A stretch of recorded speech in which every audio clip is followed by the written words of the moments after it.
Legends never die. Hello, welcome to another video, and today we're going to be discussing about why is the USMNT underperforming. So, let's begin.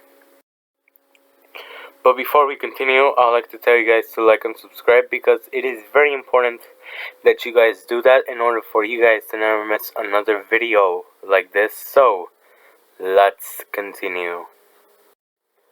So, before we discuss about the problems with this squad, I'd like to tell you guys that one thing. I'm not just saying that this performance was very, very, very atrocious. Our performances so far in these qualifiers have been very, very atrocious. Along before that with the Gold Cup and the Nations League. Although we won both of those tournaments, we won them in ugly fashion. Okay. So yeah, what are the problems with this USMNT squad? So number 1 is player selection. Number 2 is set pieces. Number 3 is substitutions, and number 4 is the determination put on the field. Okay, and here we're gonna be discussing it later. Okay, so let's go on to the explanation. Gio Reyna, Josh Sargent, John Brooks, Miles Robinson, Matt Turner, Sergio Dest, Antonio Robinson. I'm not saying those type of players are his favorites, although he keeps on picking them all the time because they earned those places. But players like Sebastian Lletget, Colin Acosta, Tim Ream, Christian Oldon, JZ Zardes. Even before that, players like Will Trapp, Michael Bradley, Josie Altidore, Paul Arriola, players like that. Even before that, Daniel Lovitz. Honestly, I'm remembering a lot of players. Okay, players like that, players that keep on getting picked by Greg Berhalter, although they didn't earn those chances. Honestly, those type of players are the types of players that are Greg Berhalter's favorites. Average MLS players, MLS lifeys that are gonna be gonna be very bland type of players. The player that you see on screen right now, Sebastian Lletget, very bland, always subs the ball and passes it backwards. I don't know why they keep on defending this clown, honestly. And I even forgot about Jackson Ewell, honestly. Jackson Ewell.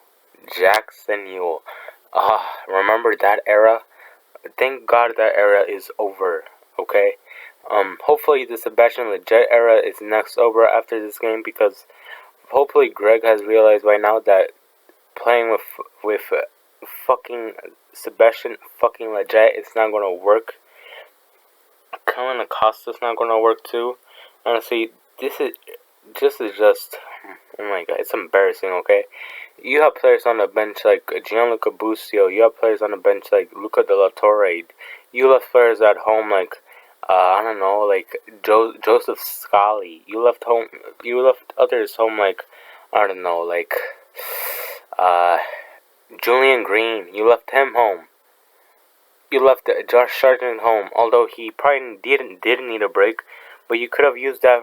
You could have used another striker, a new striker, instead of just using JZ Zardes, who obviously won't work. Honestly, this is embarrassing from Greg Berhalter.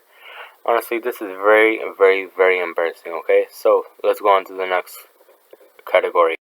The next category is set pieces. Okay, what's in the Nations League? Our set pieces were good. Okay, they were good. Only for that one game against Mexico, okay? And I'm gonna discuss it later why, okay? But here, set pieces are a weakness for this USMNT squad, okay? The Nations Leagues, in the Nations League, who was the one who used to be taking the set pieces? Sebastian Lletget, okay? And Greg kept on choosing Sebastian Lletget in that game against Honduras, and we couldn't create a single thing with those set pieces. I remember every set piece was wasted due to Sebastian Lletget taking them, okay? But the final, who got to take them? Christian Pulisic and Gio Reyna. And you immediately saw the difference, okay? Gio Reyna and Christian Pulisic knew how to deliver the ball in the box. And this is why our set pieces against Mexico were spot on, okay? In the Gold Cup, our set pieces were pretty inconsistent, okay? Gianluca Bussi, although I rate him a lot, I do. His set pieces were somewhat inconsistent, okay? He was a pretty average, okay? He could be delivering a very good set piece at times, and at some points, he can deliver a shocking one, okay?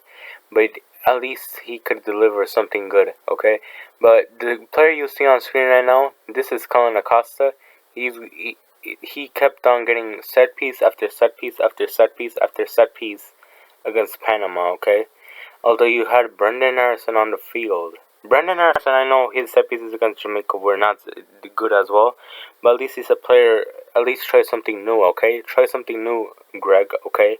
Because if Colin Acosta's set pieces are not working, try someone else, okay? I know, probably Brendan Harrison doesn't work, okay? Who was another player on the field that could have taken those set pieces? Who could have taken those set pieces? Not really a lot, because honestly, again, we're going to relate this back to player selection. We do not have players that are very technical, okay? We do not have them, okay? We could have had Tyler Adams on set pieces, and I would have preferred that over Colin Acosta, okay? Oh my gosh, this is so embarrassing. Next is substitutions. Substitutions are supposed to change the games. And this guy over here does cause a change, but in a negative way. The guy on screen right now, this guy is Christian Roldan, okay? A guy who has been very underwhelming in the USMNT system so far, okay? He has been underwhelming since 2019. 2019. Okay, he hasn't done a single thing, okay? Just watching this guy taking oh my gosh. Substitutions are supposed to change games, okay? It's pretty obvious, okay? But he doesn't change the game, okay? Who came on the pitch against Panama? Ricardo Pepi, okay, I can understand that, okay, obviously. DeAndre Yedlin, okay, I'm not saying do not put on DeAndre Yedlin, but the execution of it was horrific, okay? He put him on the 67th minute, okay? He decided to use up all of his 5 subs, okay, in the 67th minute, okay? He decided, we're not going to have no more subs, okay? He decided to risk that. Anything can happen in 23 minutes, okay?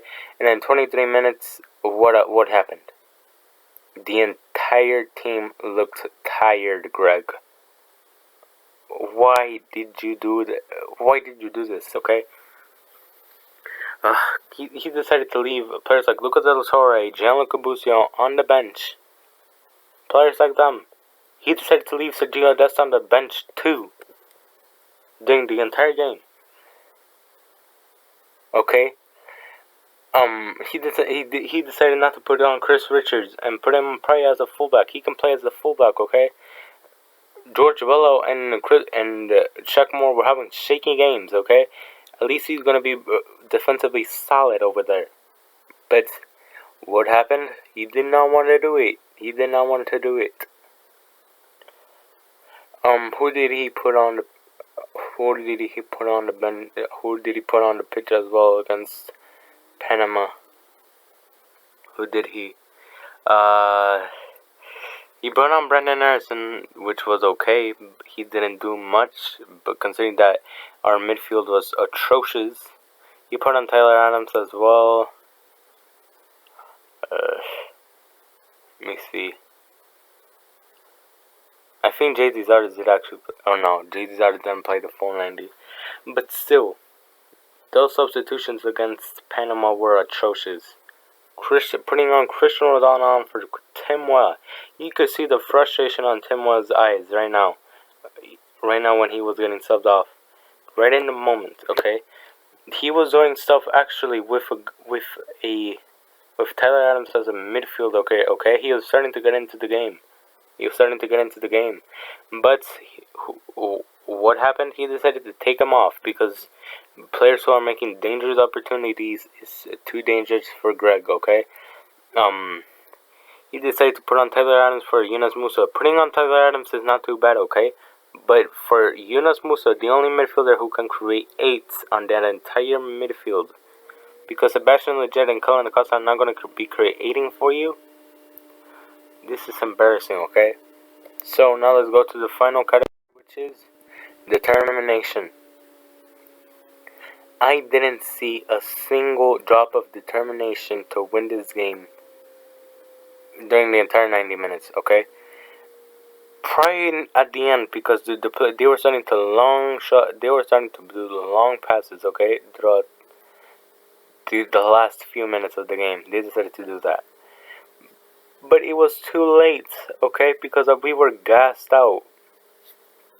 We didn't decide to press, we didn't decide to do anything. Greg said, let's go for 1 point. And what did happen when we decided to go for 1 point? This happens, okay? This happened. A team which on talents, we farly outshine because some of their best players are in our league and they're not even performing that good. Some of their best players are in their domestic league in the Panama League, which is a league full of bums. And we couldn't do a single thing, okay? We have players like, I don't know, like Yunus Musa. We have players like Tyler Adams. We have players like, I don't know, Chris Richards. We have players who are on the bench like Gianluca Busio and Chris Richards. We have players on the bench like Sergio Das. We have players on, I don't know. We have a backup goalie who plays at Man City. I know he's on the bench a lot, but still he plays at Man City.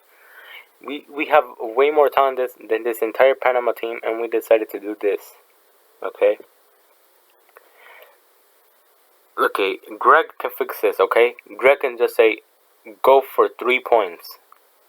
That's all he needs to say. Go for 3 points. And boom. You can get the best out of your players, okay? That's very simple, okay? You probably might take more than that, but still. All you need to say is, we need 3 points. Say, press. Go to win this game against these pack of bums in Panama, okay? Honestly, it could have been that simple, okay? But we decided to be overconfident and not show too much determination in this game, okay? So, thank you guys for watching. We'll see you guys in the next video. Bye-bye.